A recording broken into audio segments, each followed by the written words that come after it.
Sir 45 बरस हो गए हाँ इस मुल्क को बने हुए। जी जी। जो भी सरकार आई उसने सबसे कम तवज्जो तालीम पर दी। अभी मैं जवाब में इसके मैं आपसे एक सवाल कर सकता हूँ जी।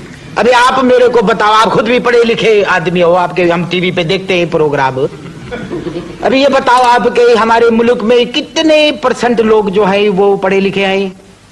सर 13% लोग। अल्लाह आपका भला करे। 13 नहीं जी। और गैर पढ़े लिखे कितने हैं? सर 87% अच्छा, अब आप मेरे को ये फरमाओ कि ये तवज्जो जो है किस पे देना चाहिए? सर 87%। इसीलिए हुकूमत जो है तालीम पे तवज्जो नहीं देती है। अच्छा सर।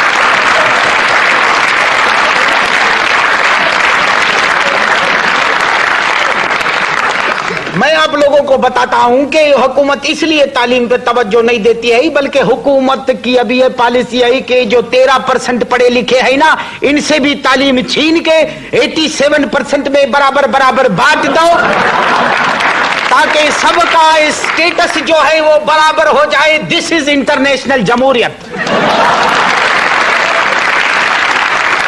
सर मैं आपकी बात से एग्री बिल्कुल नहीं करता, माफी चाहता हूं, आप बड़े अफसर हैं। सर तरक्की के लिए तालीम बहुत जरूरी है। सही, बहुत ज्यादा तरक्की जो है ना वो भी इंसान के लिए मुज़िर होती है।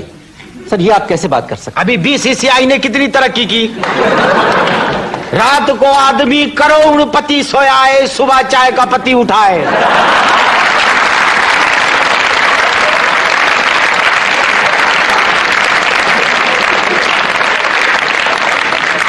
सर आप ये बैंक की मिसाल मत दें तालीम में। सर इस बैंक का तो नाम ना ले मेरे सामने। अख्तर ने मुझसे पैसे छुपाए, वो गए। मैंने अख्तर से पैसे छुपाए, वो गए। हद होती है। अब तो पान वाले पान लपेट कर दे रहे हैं उनके चेकबुकों में। हाँ, एक दूसरे से फैमिली के अंदर अगर यही सब छुपाई बाजी होगी तो पैसे ऐसे ही जाएंगे नहीं। सर हाँ, मुझे कुछ अजीब सा लग रहा है कि आपका ताल्लुक एक ऐसी वजारत से है जिसके पास तालीम है। हाँ। और आप खुद तालीम के खिलाफ नजर आ रहे हैं। सही, देखिए मैं आपको दुनिया की बहुत सारी मिसालें देता हूँ। ये कोलंबस है, वास्को डिगामा है, मोहम्मद बिन कासिम है, और हमारे 8-9 पुराने वजीर दे आल वर नॉन मैट्रिक। जी। सही, मशहूर होने के लिए तालीम जो है ना वो जरूरी नहीं है बिल्कुल भी। इसमें मुकद्दर की बहुत काउंट होता है, मुकद्दर काउंट होता है। समझ में आई बात? जी, जी, जी। अभी देखो मैं आपको अपनी वाइफ की मिसाल देता हूँ। MBBS किया एक डॉक्टर है वो जी। अभी ये 5 साल उसने इसमें लगा दिया। नहीं, अगर शादी पहले हो जाती तो ये 5 साल वेस्ट होने से बचते ना हमारे। सर तालीम औरत का जेवर है। जेवर, जेवर, बिल्कुल सही कहा आपने। मैंने जब BA पास किया था ना तो ये सारा जेवर मुझे अब्बा जी ने बनाया था। नहीं तालीम जेवर से मैं कुछ और बात कर रहा था बेगम साहब। मैं आपसे भी बात करता हूँ। साईं ये बताएं कि कुछ पॉलिसी वगैरह है एजुकेशन की सरकार की? सही, पॉलिसी है, एजुकेशन की पॉलिसी है। सरकार ने पॉलिसी बनाई है। स्कूल भी खोलने हैं, कॉलेज भी खोलने हैं, यूनिवर्सिटीज भी कायम करनी है, तनख्वाह भी बढ़ानी है। हुकूमत ने वायदा भी किया है, लेकिन एक छोटी प्रॉब्लम है। सर क्या प्रॉब्लम है? प्रॉब्लम यह है कि सरकार को याद काउंट दिलाए कि उसने वायदा किया है।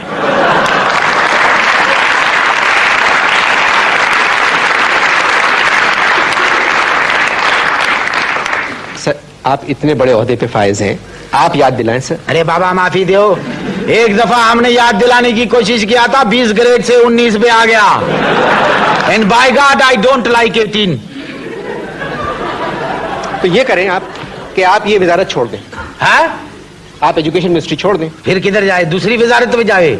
अरे ये वाहिद वजारत है ये एजुकेशन की जिसमें मजे लगे पड़े हैं। ये दुनिया का वाहिद मुल्क है, मैं आपको बताता हूं, जिधर सिर्फ 3 महीने एजुकेशन होती है, बाकी 9 महीने मजे लगे पड़े हैं।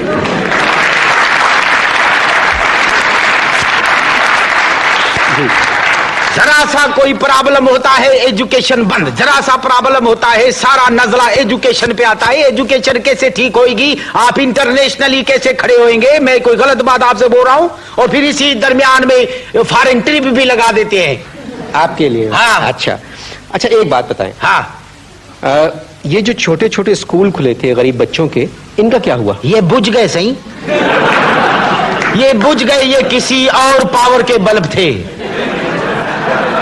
अभी जहां तक बात आपका सरकारी उस पे है तो ठीक है। अब मैं आपको समझाता हूं। देखो ये गवर्नमेंट जो है ना, ये स्टिक है, हम लोग उसके बफलो हैं। क्या? ये जितने फेलो है ना, ये बफलो हैं, मतलब सिविल सर्वेंट। सिविल सर्वेंट जो है। अब मैं कैसे समझाऊं आपको? वो एक उर्दू में मिसाल है ना, जिसकी लाठी उसी की बफलो। जी जी है नहीं? जी जी, समझ गया। बिल्कुल ऐसे ही हम लोग जो है वो बफलो है। हम लोग सिविल सर्वेंट के, हुकूमत जो भी आते हैं ना, जी, जी। उसके मुलाजिम है, हमको फख्र है। और अभी देखो एक नई पॉलिसी आ रही है। नई पॉलिसी है, तालीम फ्री फॉर ऑल कर दो। Free for all. Free for all. ना पढ़ाने वाले को पैसे दिए जाएंगे, ना पढ़ने वाले से पैसे लिए जाएंगे।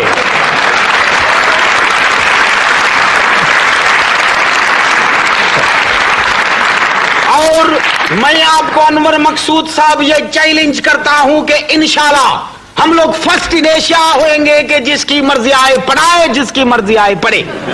Free for all. बताओ सही।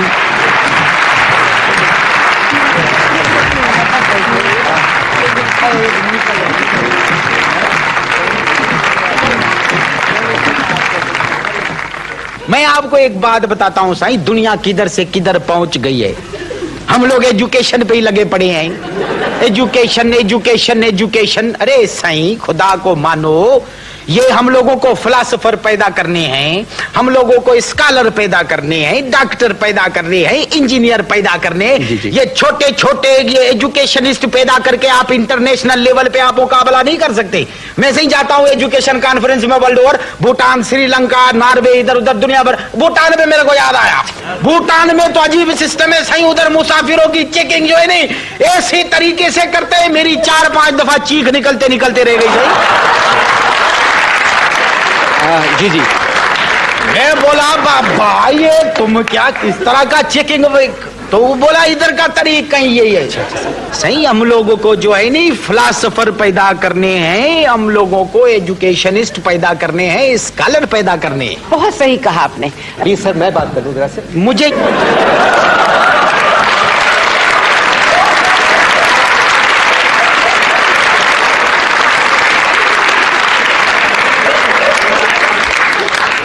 ये आपकी कोशिश से स्कॉलर पैदा नहीं होंगे। इसके लिए पूरी कौम को कोशिश करनी पड़ेगी। जी जी। तवज्जो देनी पड़ेगी, सही तवज्जो देनी पड़ेगी। एक खातून है जो मेरी अगली मेहमान है, उनका ये कहना है